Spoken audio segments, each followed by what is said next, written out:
Ассалаумағалейкум. Енді мына судың значогын қарайтын боламыз.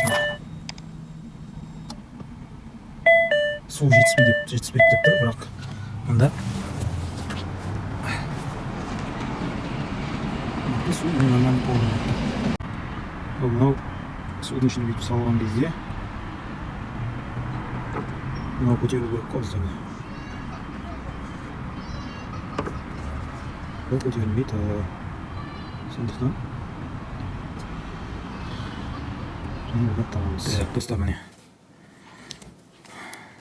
басындағы пластмассаны алып тастаймыз, сындырып алмай аккуратно. Так, міне пластмассаны алып тастадық. Мына поплавок суға салған кезде бүйтіп көтерілу керек та, сол кезде салондағы свет сөну керек. Бұл көтерілмейді, осылай тұр. Сол көтерілу үшін мынадай міне любой пенопласттан осының толщинасындай пенопласт кесіп аламыз.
Бұлай емес, бұлай салатын боламыз.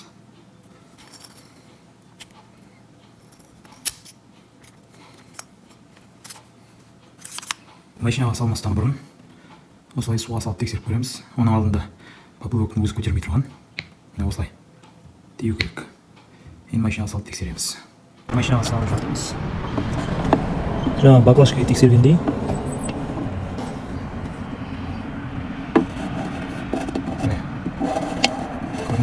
так, мына жігіттер жаптық. Штекерін кигіземіз. Енді бұйырса барып көреміз. Ал индикаторын қарайық судың. Хоп. Каналға тіркеліп, лайк басып, комментарий жазып отырыңыздар. Ұнаса достарыңызбен бөлісіңіздер.